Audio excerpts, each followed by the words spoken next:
With me is Jonathan Petalver, who is the CEO of Global Academy in New Zealand, but also a board advisor to SFIO. So I know this company's based in New Zealand. Correct. So I just feel fortunate like to have anybody here in New York. It's so far away. Sure. So just tell me a little bit about your role with SFIO. All right.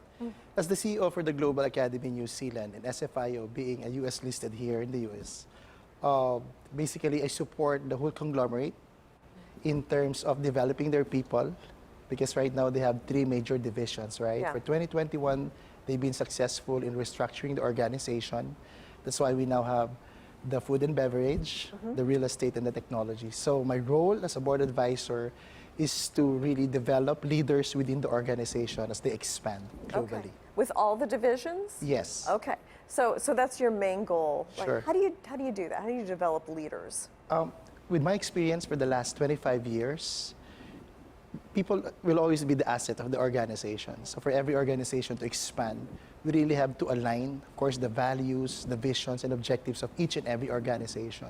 So we have programs, we have proven framework, learning methodology in terms of really developing people from a rank and file to supervisory until they become leaders of the organization. Yeah, and so that's your ultimate goal, so like help them grow from within the organization and take the company where? Like where would you like to take SFIO?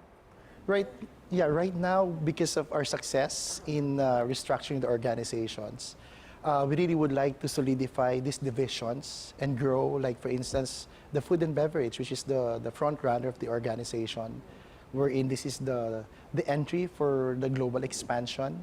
So we develop people from within, and then at times, let's say from real estate to technology, which is the main driver for the SFIO group, we make, we really make sure that every, movement that we make is aligned with the vision of the organization as a whole.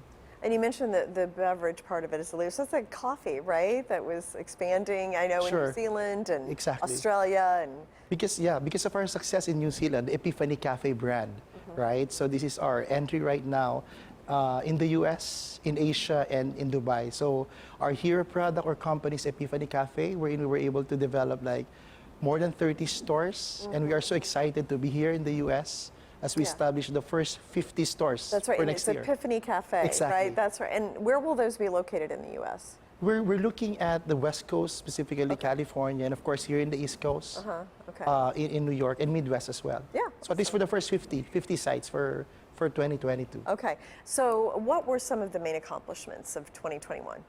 For 2021, of course, number one, SFIO was able to be on the pink status right now, the OTC, and of course, we were able to remove the shell status. We were able to acquire high-yielding businesses for 2021, and we have established and started our expansion here in the U.S. Okay, and then so next year, develop leaders. What are some other goals? For next year, basically our goal, of course, is because of our journey to NASDAQ in the next 1,000 days or 3 years, of course, we have to file our audited financials. Name change, of course, will play a major part. And we are now developing a very good buyback strategy for us to strongly position the brand SFIO. Okay. Well, best of luck. And I look forward to updates next year as you open up in the U.S. I'm sure I'll see you again if you'll be opening up. Definitely, Jen. Thanks for having us. Great. Thank you so much, Jonathan.